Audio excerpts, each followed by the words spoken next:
नमस्ते माँ जी। नमस्ते। अरे मैंने सोचा था अभय होगा, पर तुम। अंदर आओ ना बेटा। पहले आप चलिए। बैठो बेटा। अभय कैसा है माँ जी? अरे 4-5 दिनों से तो तुम्हारे ही साथ है ना स्टूडियो में। कह रहा था बहुत ज्यादा काम है। क्या? वो तो 4-5 दिनों से स्टूडियो आया ही नहीं है। क्या? हाँ समझ गया, हितेश के साथ होगा। कौन हितेश? उसका दोस्त। बहुत गहरा दोस्ताना है दोनों के बीच। अच्छी बात है ना, दोस्त बनाएगा तो ही इस शहर में अकेलापन दूर होगा। माँ जी, कभी कभी इस शहर में ऐसा दोस्ताना ही इंसान को अकेला कर देता है। मैं उसे अकेला नहीं रहने दूंगी। मैं एक अच्छी लड़की ढूंढ के उसकी शादी कर दूंगी। लड़की से? तो क्या लड़के से?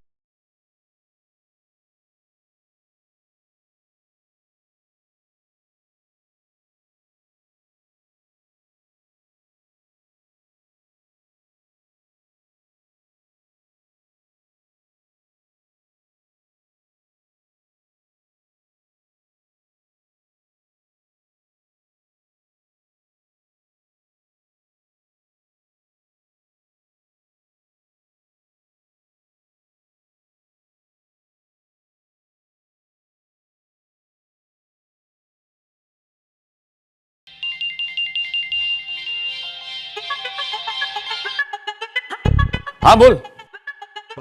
नहीं यार, अबे तो आज भी स्टूडियो नहीं आएगा। अरे तुझे उससे बात करनी है तो हितेश के घर फोन कर ले। हाँ वो 3-4 रातों से वहीं पर है, उसके घर पे। नमस्ते माँ जी। 3-4 रातों से हितेश के घर?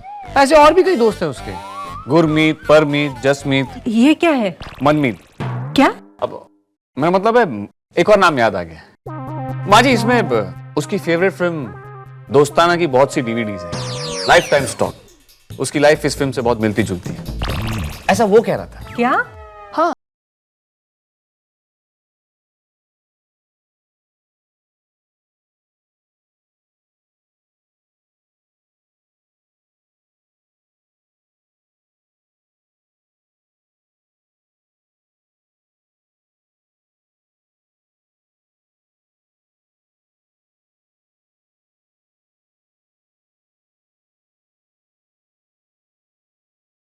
दीजिए। हाँ।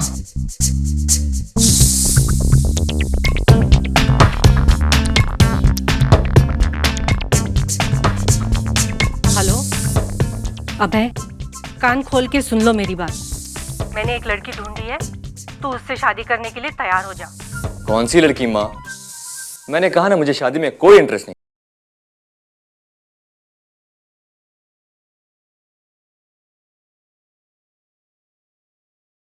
हो ना हो, मुझे तेरी शादी में बहुत इंटरेस्ट है। माँ सुनो तो। Just shut up. माँ जी आप चिंता मत कीजिए, अब सब ठीक हो जाएगा। बोल तो दिया, पर करण बेटा इतनी जल्दी लड़की कहां से लाऊं? मैं हूं ना, मैं बताता हूं आपको एक खानदानी लड़की के बारे में।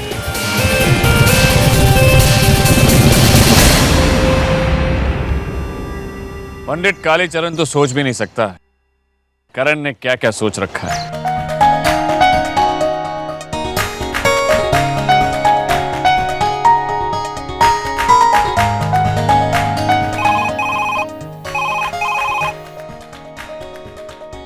हेलो बाबूजी। अरे बेटा, मेरी वजह से तुम्हें कोई ज्यादा तकलीफ तो नहीं हुई ना? बिल्कुल नहीं बाबूजी, आप तो अब शादी की तैयारियां कीजिए।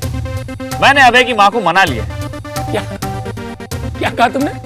हाँ बाबूजी, आपने बिल्कुल सही सुना। अब नेक काम में देरी मत कीजिए, जल्दी से रिश्ता भिजवा दीजिए। अब तो मैं मिठाई खाने ही आऊंगा। हाँ हाँ बेटा, जरूर जरूर बेटा।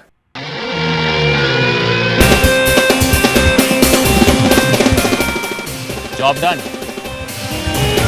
Now see the fun. How will I get ROE?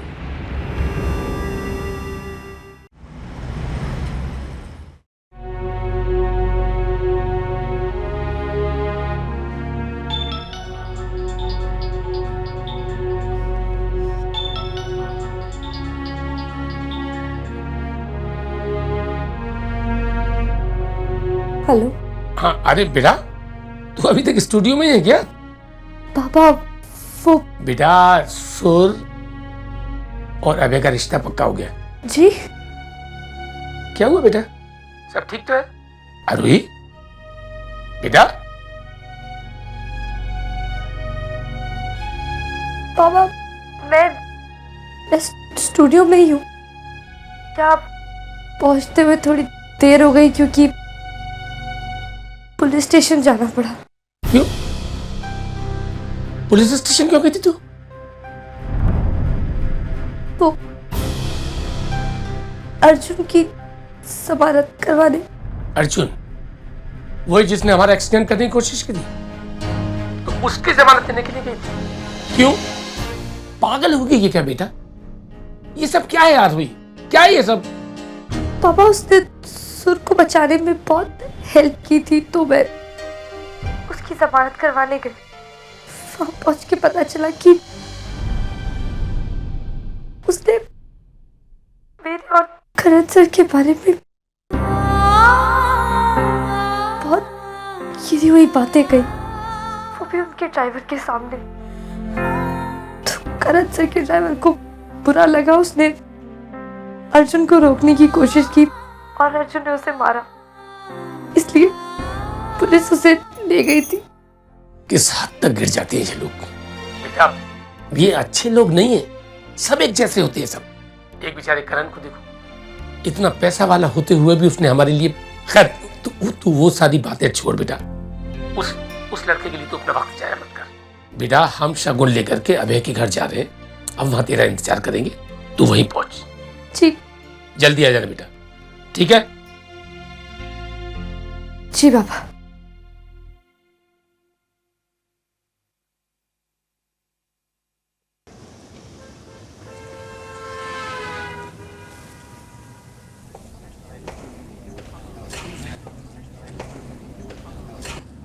इसने कोई कंप्लेंट भी नहीं लिखवाई, एटलीस्ट इसे थैंक्स तो बोल दो।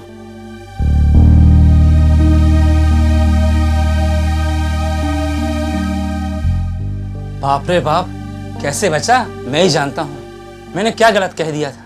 यही तो कहा था करण साहब की नई आइटम है।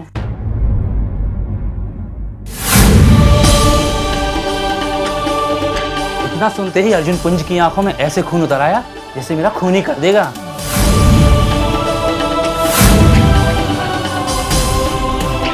इतना गुस्सा तो तभी आता है किसी के लिए जब किसी के लिए इतना प्यार होता है।